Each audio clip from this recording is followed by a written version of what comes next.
Donc nous Voilà. sommes donc avec Denis Moutier, le responsable du pôle espoir d'Aix-en-Provence. Voilà, on avait envie de découvrir un petit peu plus cette structure, en quoi elle consiste et en quoi elle permet de mettre en avant la formation des jeunes talents, notamment dans le Sud-Est. Bonjour Monsieur Moutier. Bonjour. En Clairement, la question elle va être assez basique. En quoi consiste un pôle espoir aujourd'hui en France et comment ils sont découpés sur le territoire hexagonal? Alors les pôles espoirs ont été mis en place il y a une quinzaine, vingtaine d'années par la fédération. Donc le plus connu bien évidemment c'est l'INF Clairefontaine qui avant était l'INF Vichy. En fait, ces structures se sont multipliées en France pour éviter l'éloignement trop précoce des jeunes, parce que nous on accueille des garçons donc en 4e et 3e, donc des U14 et des U15 plus précisément, parce que certains garçons peuvent avoir un an d'avance et d'autres avoir renouvelé. Et donc c'était pour à la base éviter que les jeunes partent à l'autre bout de la France comme ça a pu se faire par le passé, voilà, de manière trop précoce. Donc la fédération a créé des centres un peu partout en France, bien sûr avec le soutien des ligues régionales. Et donc aujourd'hui, on a 12 pôles en métropole et 14 si on compte les deux qui sont dans les dom-toms. Voilà. C'est-à-dire un par région, c'est ça? Ben, ça va à peu près correspondre au découpage prochainement. Ouais, voilà. Aux nouvelles ligues. Actuellement, il y a deux ligues qui sont pas pourvues, c'est celle de Lyon. Ouais. Et celle de Normandie, donc ça devrait arriver prochainement. Voilà. Vous accueillez les jeunes à partir de quel âge dans un pôle espoir? Donc ce sont les U14 en fait. Donc les garçons qui intègrent le pôle on fait le concours sur la catégorie U13 et donc leur première année au pôle ils rentrent en septembre. Donc c'est une rentrée scolaire hein, en fait. Pour résumer, c'est une section sportive, un sport-études amélioré puisque on a un bassin de recrutement beaucoup plus large puisque nous, on a 11 départements qui viennent dans notre, les garçons de 11 départements qui viennent dans notre pôle espoir. Et donc ils sont scolarisés à Aix-en-Provence du lundi au vendredi et puis ils retournent dans leur famille chaque vendredi soir jusqu'au dimanche soir, ce qui leur permet aussi de jouer dans leur club respectif. C'est ça, c'est-à-dire que vous n'avez pas le week-end, il n'y a pas d'équipe pôle espoir. C'est-à-dire que très clairement, c'est des joueurs qui sont en club et qui viennent se former durant la semaine. Voilà, c'est ça. On peut avoir des joueurs qui jouent aussi bien à Monaco qu'à Valence, que dans des clubs amateurs, qu'à professionnels. Donc voilà, ils font leur formation chez nous la semaine. Et les matchs, ils les font en club. Après, ça arrive au cours de la saison qu'on organise des rencontres amicales les mercredis après-midi pour justement voir un peu ces jeunes au sein de l'équipe du Pôle Espoir, quoi. Pour candidater, il faut forcément habiter dans la ligue ou jouer dans la ligue d'appartenance du pôle. Alors pas forcément la ligue, on parle nous de zones d'influence. D'accord. Qui vont prochainement correspondre exactement aux ligues, mais aujourd'hui c'est pas tout à fait le cas puisque comme je vous l'ai dit tout à l'heure, on a une zone d'influence sur 11 départements, donc c'est-à-dire qu'on a quelques garçons qui viennent du Rhône-Alpes, qui peuvent venir du Rhône-Alpes et qui peuvent venir aussi du Languedoc-Roussillon. D'accord. Une année scolaire, une saison de foot, parce que on va parler en année scolaire ou on va parler en saison de football, ça va se juxtaposer en même temps, ça va être la même chose. C'est-à-dire que le jeune qui arrive en U14 au pôle espoir d'Aix-en-Provence, est-ce qu'il y a un découpage durant l'année, c'est-à-dire des choses que vous avez travaillées au tout début, et des choses c'est-à-dire que vous allez avoir un objectif forcément à atteindre à la fin de la première année, et est-ce que un garçon qui n'a pas rempli ces objectifs-là peut quitter le cycle ou alors il s'engage pour une durée bien déterminée dès le départ? Alors en fait, ils viennent en général pour une formation de 2 ans. Après, il arrive qu'il y ait quelques garçons qui ne répondent pas aux exigences, mais ce sera des problèmes surtout de discipline. Hein. On est surtout sur des cas disciplinaires pour les joueurs qui n'engageraient pas la deuxième saison et pas sur des critères sportifs, puisque quand on les engage, c'est ça. On fait nos choix nous. Donc, si au bout d'un an, on se rend compte qu'un garçon n'est pas au niveau, on est en grande partie responsable. Donc voilà, on n'est pas dans on n'est pas dans cette démarche-là. Nous, la démarche, c'est ils viennent pour 2 ans. Après, il peut y arriver. Il peut arriver parfois qu'il y ait des problèmes de discipline. Et à ce moment-là, bien évidemment, on peut pas faire autrement, quoi. Mais c'est pas l'objectif. Et avant d'arriver au pôle espoir, justement, pour les critères de sélection, alors bien sûr, il va y avoir la qualité du joueur, mais on va dire au niveau des critères extrasportifs, ce qu'on peut retrouver notamment sur des vidéos de présentation du pôle que j'ai pu voir, ça va être des critères scolaires, des critères de discipline. Ça va être quoi les critères extrasportifs? Alors, c'est vrai qu'il y a beaucoup de critères. Et bon, déjà au niveau sportif, c'est assez compliqué parce qu'il y a de très nombreux candidats et très peu d'élus, puisque chaque année, donc il y a 18 joueurs qui intègrent le pôle par promotion. Donc voilà, on a cette année 18 joueurs simplement nés en 2003 qui ont intégré le pôle. C'est ça. Alors qu'il y avait énormément de candidats. Juste pour avoir un ordre d'idée, ouais, c'est 18 joueurs sur combien de prétendants? Voilà, en général, c'est 1200, 1500, voilà. Donc, ah oui, c'est énorme. Quasiment 1%, quoi. Voilà. Donc, c'est vrai que c'est très très dur. Il y a une première partie de la détection qui s'opère au niveau départemental. Et ensuite, donc en général, ça se passe sur 2 ou 3 tours de détection. Et ensuite, il y a encore 3 tours au niveau régional. D'accord. Voilà, donc, et ça se termine sur un stage de 3 jours. Donc, où là, justement, on va voir les critères sportifs comme on peut les voir sur une demi-journée ou sur une détection sur une journée, mais on a en plus pas mal de repères au niveau du comportement, parce que quand on vit avec les jeunes pendant 3 jours, on peut voir d'autres aspects que l'aspect purement sportif.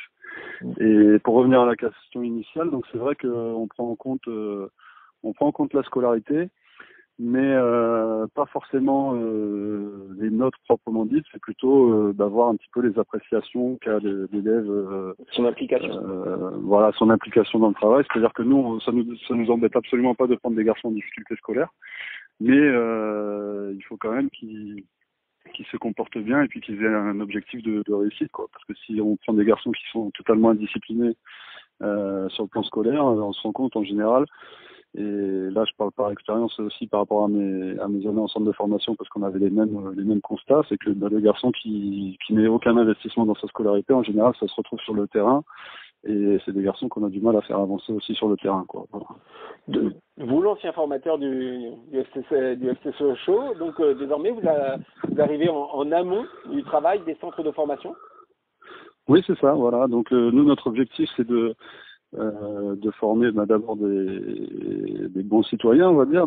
On est sur les valeurs de l'homme. Ensuite, des bons élèves et bien évidemment des bons footballeurs. Et notre objectif, c'est qu'ils intègrent à la suite de leur cursus au pôle un centre de formation agréé. Donc voilà, donc il y a même des garçons qui signent en amont de leur entrée au pôle, de leur entrée au pôle espoir. Donc ils passent leur formation de 2 ans avec nous et puis ensuite, leur préformation pour ensuite intégrer le centre de formation. C'est-à-dire que oui, vous allez travailler en partenariat avec certains clubs professionnels ou avec tous. C'est-à-dire que est-ce qu'un club professionnel va être tenté, ça va être une question vraiment grand public pour le coup, mais est-ce qu'un club professionnel va être tenté de vouloir garder dans son cycle de préformation un joueur, ou il va plutôt être attiré par le fait de le placer dans un pôle espoir? Après, disons que les clubs professionnels sont soumis à une réglementation, donc qui peut différer suivant les clubs, parce que certains disposent du label de section élite, d'autres non. Donc ce qui peut étendre leur rayon de recrutement, mais quoi qu'il arrive, un club ne peut pas aller chercher un joueur à plus de 100 km du siège du club, et parfois 50 même, le plus souvent 50. Donc ça restreint fortement c'est ça, c'est-à-dire bassin de recrutement, quoi. C'est-à-dire qu'un club professionnel ne peut pas, par exemple, imaginons un club du Sud-Est comme l'Olympique de Marseille, comme l'AS Monaco, ne peut pas aller chercher un joueur U14 qui va se trouver au nord de la Loire, par exemple, pour grossir le trait. Voilà. C'est ça. Voilà, c'est ça. Vous êtes arrivé à l'été 2015 au Pôle Espoir d'Aix-en-Provence. Quel premier bilan vous en tirez, vous, personnellement? Est-ce que voilà, vous avez connu le monde de la formation professionnelle? Est-ce que vous êtes heureux à titre personnel? Oui, tout à fait. Donc c'est un autre métier. Ouais. C'est complètement autre chose. Mais c'est tout aussi intéressant, et moi je me retrouve un petit peu dans ce poste-là parce que comme on est sur une population plus jeune, on voit beaucoup plus rapidement, on va dire, les effets de l'entraînement, c'est-à-dire que voilà, la progression, là on la mesure très clairement, ce qui était un peu plus difficile à faire sur des joueurs de CFA qui sont qui ont fini leur croissance bien évidemment, qui ont déjà un passé important en termes d'entraînement.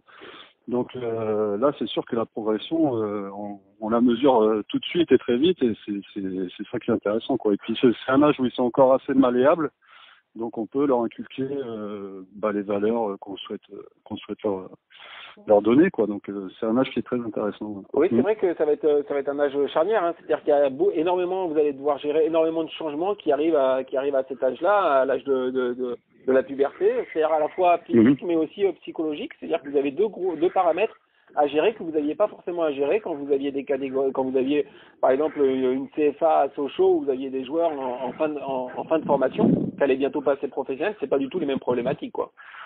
C'est pas du tout les mêmes problématiques, effectivement. Donc, mais c'est ça qui est riche dans notre métier, c'est qu'en fonction de la catégorie à laquelle on s'adresse, il y a toujours des choses qui changent, aussi bien en termes de comportement qu'en termes de niveau de jeu, mais aussi en termes d'effectifs, c'est-à-dire qu'on n'est pas soumis aux mêmes contraintes, quoi. C'est vrai que quand on est entraîneur de CFA, c'est une réserve, donc avec des effectifs très fluctuants. Quand on est entraîneur du U19, on est réserve de réserve, donc c'est encore plus fluctuant. Et puis quand on est en U17 ou en U15, on a des effectifs plus stables, donc c'est d'autres types de management, quoi. Donc c'est assez riche. Et par contre, vous allez avoir le plaisir. Alors, vous êtes arrivé en juillet 2015. On va dire que les premiers joueurs que vous avez vus arriver, ils peuvent atteindre le monde professionnel d'ici 2 ans, grosso modo. De 3 ans. De 3 ans. Ça va être ça le plaisir du formateur d'un pôle espoir. Ça va être de les voir. Ou est-ce qu'il va y avoir un autre plaisir, c'est-à-dire qu'à la fin du cycle de formation, c'est de se dire il est parti de tel point, il est arrivé à tel niveau. Ça va être quoi le principal plaisir? Ça va être la première signature du contrat professionnel? C'est sûr que c'est toujours intéressant de voir des garçons évoluer au plus haut niveau, mais au-delà de la réussite sportive, je pense que nous, ce qu'on souhaite à nos gamins, c'est de réussir tout simplement, quoi. Voilà, que ce soit dans la vie sportive ou professionnelle. Donc c'est pour ça que le projet numéro 1, il est vraiment sur l'homme et le citoyen. Mais bien évidemment, là, quand je recroise les joueurs que j'ai eu en formation et qui jouent en Ligue 1, c'est sûr que c'est toujours un grand plaisir, quoi. Mais on se rend compte que en général, c'est ceux qui ont les bonnes valeurs aussi qui réussissent dans le monde du sport pro. Donc c'est ça qui est intéressant. Enfin, tout au moins en ce qui concerne les joueurs que j'ai eu l'occasion de croiser. Voilà. Oui, parce que c'est vrai que là, vous mettez le doigt sur un débat qui est à l'heure actuelle, hein, au niveau des valeurs, justement, au niveau de l'éducation. C'est quelque chose auquel vous êtes très très attentif, aussi peut-être à l'entourage aussi des joueurs. Vous essayez de les protéger, justement, de ce monde professionnel qui n'est pas très loin et qui peut attirer des personnes qui sont pas forcément toujours bienveillants avec les futurs joueurs pro. C'est sûr que l'entourage dans notre milieu, il est très très particulier et parfois trop intéressé, donc il faut veiller à ça.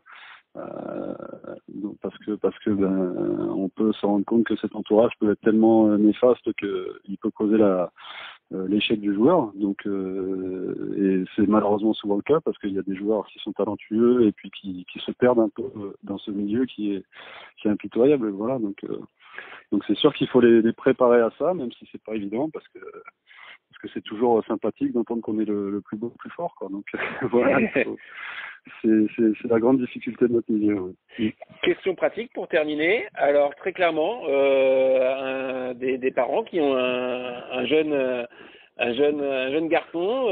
D'ailleurs, une question, est-ce que vous avez des jeunes filles au sein d'un pôle espoir ou c'est totalement différencié? Les garçons, est-ce qu'il y a d'autres structures pour les jeunes filles aujourd'hui en France? Alors, il existe des pôles espoirs féminins qui sont moins nombreux que les pôles garçons, mais il en existe un peu qui sont... Le plus proche ici, il est à Lyon. Après, il y a également à Paris au niveau de l'INSEP. C'est en cours de développement. Mais c'est dissocié, voilà, c'est dissocié. Donc, les joueurs qui vont intégrer le pôle pour la prochaine saison seront les joueurs donc nés en 2004. Ouais. Et donc ils devront s'inscrire courant décembre. En fait, les dossiers vont commencer à être diffusés par le biais des clubs, mais également sur les différents médias de la Ligue et du pôle, puisque sur le site de la Ligue, sur les sites de district, sur la page Facebook du pôle, on devrait avoir, les parents auront les informations et donc pourront commencer à télécharger les dossiers d'inscription à compter du mois de décembre.